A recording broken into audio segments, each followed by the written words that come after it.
വാർത്തകൾ വിശദമായി. കിഫ്ബിയിൽ പ്രതിപക്ഷത്തിന്റെ അടിയന്തര പ്രമേയ നോട്ടീസിന് അവതരണാനുമതി നിഷേധിച്ചു. ഇതിനെ തുടർന്ന് പ്രതിപക്ഷം സഭ ബഹിഷ്കരിച്ചു. കിഫ്ബി പദ്ധതികൾ താളം തെറ്റിയെന്ന് ആരോപിച്ചാണ് പ്രതിപക്ഷം നിയമസഭയിൽ അടിയന്തര പ്രമേയത്തിന് നോട്ടീസ് നൽകിയത്. ഞാൻ ബഹുമാനപ്പെട്ട ധനകാര്യമന്ത്രിയോട് യോജിക്കുകയാണ്. കാരണം കിഫ്ബി ഇപ്പോൾ ഡ്രിപ്പ് കൊടുക്കേണ്ട അവസ്ഥയല്ല. കാരണം വെന്റിലേറ്ററിലാണ്. എപ്പോഴാണ് വെന്റിലേറ്റർ ഊരേണ്ടത് എന്ന് ബന്ധുക്കളോട് ഡോക്ടർമാർ ചോദിക്കേണ്ട അവസ്ഥയിലാണ്. അല്ല, നിങ്ങൾ ബഹളം ഉണ്ടാക്കണ്ട. ഇത് നമ്മുടെ സംസ്ഥാനത്തെ ബാധിക്കുന്ന ഒരു പ്രധാനപ്പെട്ട വിഷയമാണ്. നിങ്ങൾ റോജി എം ജോൺ സംസാരിച്ചുകൊണ്ടിരുന്ന സമയത്ത് അങ്കമാലിയിൽ എത്ര കിട്ടി, പറവൂർ എത്ര കിട്ടി, അവിടെ എത്ര കിട്ടിയെന്ന് ചോദിക്കുക. ഈ പണം എന്ന് പറയുന്നത്, കിഫ്ബിയുടെ പണം എന്ന് പറയുന്നത് നിങ്ങളുടെ ആരുടെ തറവാട്ട് സ്വത്ത് വിറ്റ് ബാങ്കിലിട്ടിരിക്കുന്ന പണമല്ല. ഇതിന്റെ കോർപ്പസ് എന്ന് പറയുന്നത്, സർ, ഇതിന്റെ കോർപ്പസ് എന്ന് പറയുന്നത് എന്താണ്? മോട്ടോർ വെഹിക്കിൾ ടാക്സിന്റെ പകുതി, പെട്രോളിയം സെസ്. സർ, അങ്കമാലിയിലും പറവൂരിലും കൊട്ടാരക്കരയിലും ധർമ്മടത്തും എല്ലാം ഉള്ള ജനങ്ങൾ കൊടുക്കുന്ന മോട്ടോർ വെഹിക്കിൾ ടാക്സും ഞങ്ങളുടെ വോട്ടർമാർ കൊടുക്കുന്ന പെട്രോളിയം സെസ്സുമാണ് ഈ പണം. അത് ഏത് രീതിയിൽ ചെലവാക്കിയാലും ഏത് പദ്ധതി കൊണ്ടുവന്നാലും അത് ഞങ്ങൾക്കെല്ലാം അവകാശപ്പെട്ടാണ്. അല്ലാതെ പ്രതിപക്ഷ അംഗങ്ങളുടെ മണ്ഡലത്തിൽ കൂടുതൽ ചെലവാക്കി പണം കൊടുത്തു എന്ന് പറയുന്നത് ഒരു തെറ്റായ ഒരു സമീപനമാണ്. അതൊരിക്കലും ആവർത്തിക്കാൻ പാടില്ല ഈ സഭയിൽ. സർ, ഇതിന്റെ പ്രോബ്ലം ഇവിടെ എന്താണ് ഞങ്ങൾ പറഞ്ഞത്? ഇത് ഒച്ചിഴയുന്ന വേഗതയിലാണ് ഇത് പോകുന്നത്. ഇത് ഡിക്ലെയർ ചെയ്ത് എന്താണ്? 5 കൊല്ലക്കാലത്തേക്ക് 50,000 കോടി രൂപയുടെ പദ്ധതി പ്രഖ്യാപിച്ചു. 65,000 കോടിയുടെ പ്രഖ്യാപിച്ചു. അതാണ് റോജി എം ജോണൂടെ പറഞ്ഞത് 10,000 കോടി രൂപയുടെ നടത്തും. ഇപ്പൊ 8 കൊല്ലം കഴിഞ്ഞപ്പോ ഇപ്പൊ ആകെ പൂർത്തിയായിരിക്കുന്ന പദ്ധതികൾ എന്ന് പറയുന്നത് 18,000 കോടി രൂപയുടെ പദ്ധതികളാണ്. പദ്ധതികൾ മൂവ് ചെയ്യുന്നില്ല. ഇവിടെ അസംബ്ലിയിൽ തന്ന കണക്കാണ്. ബഹുമാനപ്പെട്ട ധനകാര്യമന്ത്രി അസംബ്ലിയിൽ തന്ന ഉത്തരമാണ് ഞാൻ പറയുന്നത്. അതാണ് വായിക്കുന്നത്. സർ, പദ്ധതികൾ മൂവ് ചെയ്യുന്നില്ല. എന്തുകൊണ്ടാണ് മൂവ് ചെയ്യാത്തത്? ഇതിന്റെ ഒരു എക്കണോമിക് മോഡൽ എന്ന് പറഞ്ഞുകൊണ്ട് ഇത് അവതരിപ്പിച്ചത് ആദ്യത്തെ ഒരു കോർപ്പസ് ആണ്. മോട്ടോർ വെഹിക്കിൾ ഫണ്ടും പെട്രോളിയം സെസ്.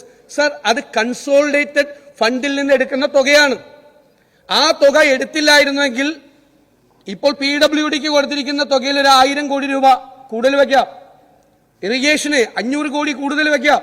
ബാക്കിയുള്ള വകുപ്പുകൾക്ക്, നിർമ്മാണ പ്രവർത്തനങ്ങൾക്ക് ഈ പണം കൊടുക്കാമായിരുന്നു. ഈ നിർമ്മാണ പ്രവർത്തനങ്ങൾ PWDക്ക് കമ്പാരിറ്റീവ്ലി ബെറ്റർ ആയിട്ടുള്ള ഒരു സിസ്റ്റമുള്ള സംസ്ഥാനമാണ് കേരളം. ഇംപ്ലിമെന്റേഷൻ വലിയ കാലതാമസം, വല്ല കോൺട്രാക്ടർമാരൊക്കെ ഇട്ടിട്ട് പോയാൽ മാത്രമാണ് PWDയുടെ വർക്ക് സാധാരണ ഡിലേ വരാറുള്ളത്, വളരെ അപൂർവമായി. പിന്നെ സ്ഥലമെടുപ്പിന്റെ താമസം. അല്ലാതെ കേരളത്തിൽ വർഷങ്ങളായി പബ്ലിക് വർക്ക്സ് ഡിപ്പാർട്ട്മെന്റ് എന്ന് പറയുന്ന ഡിപ്പാർട്ട്മെന്റ് വളരെ സാമാന്യം നന്നായി ഫംഗ്ഷൻ ചെയ്യുന്ന, ഇംപ്ലിമെന്റ് ചെയ്യുന്ന ഒരു ഡിപ്പാർട്ട്മെന്റാണ്. എത്രയോ വർഷമായി നമ്മുടെ പ്രോജക്റ്റുകൾ. സർ, ആ സ്പീഡ്, PWDയുടെ സ്പീഡ്, അതിന്റെ 10-1 സ്പീഡ് ഈ കിഫ്ബിയുടെ വർക്കുകൾക്കുണ്ടോ? നിങ്ങളൊന്ന് റിവ്യൂ ചെയ്യും. 10-1 സ്പീഡ് ഉണ്ടോ? കിഫ്ബിയുടെ തന്ന വർക്കും PWD തന്ന വർക്കും തമ്മിൽ നിങ്ങളൊന്ന് കമ്പയർ ചെയ്യും. എത്ര വേഗത്തിലാണ് PWDയുടെ വർക്ക് നടക്കുന്നത്? കിഫ്ബിയുടെ വർക്ക് നടക്കുന്നുണ്ടോ? നടക്കുന്നില്ല. ഇതേ പണമാണ്. അന്നത്തെ ഉദ്ദേശം എന്തായിരുന്നു? അന്നത്തെ ധനകാര്യമന്ത്രിയുടെ വിചാരം എക്സ്ട്രാ ബജറ്ററി പണം 3% കടമെടുക്കാൻ പറ്റുള്ളൂ. ധനക്കമ്മിയുടെ 3%.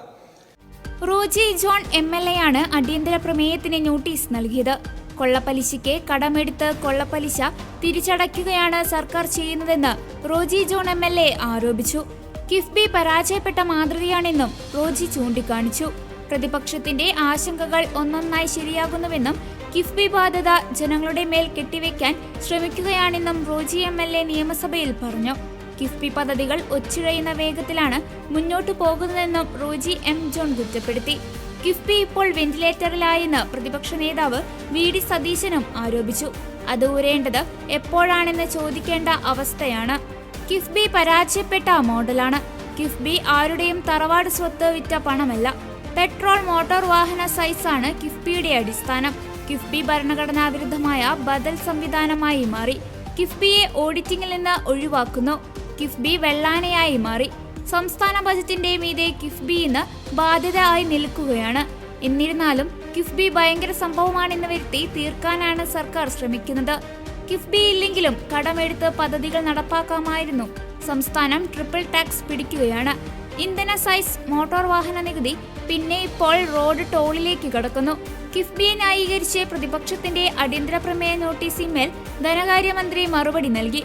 ദേശീയപാത വികസനത്തിന് കിഫ്ബിയിൽ നിന്നാണ് പണം നൽകിയതെന്ന് വ്യക്തമാക്കിയ ധനകാര്യമന്ത്രി കിഫ്ബിക്ക് വരുമാനദായക പദ്ധതികൾ വേണമെന്നാണ് നിലപാടെന്നും സഭയെ അറിയിച്ചു. വരുമാനദായക പദ്ധതി വേണമെന്ന പ്രതിപക്ഷ ആവശ്യവും ധനകാര്യമന്ത്രി ചൂണ്ടിക്കാണിച്ചു. റോഡിന്റെ കാര്യം പറഞ്ഞ് ജനങ്ങളെ ആശങ്കപ്പെടുത്തരുതെന്നും ധനകാര്യമന്ത്രി പ്രതിപക്ഷത്തോട് ആവശ്യപ്പെട്ടു. നാഷണൽ ഹൈവേ അതോറിറ്റി എല്ലാ നിർമ്മാണവും ടോൾ പിരിച്ചാണ് ചെയ്യുന്നതെന്നും ധനകാര്യമന്ത്രി ചൂണ്ടിക്കാണിച്ചു.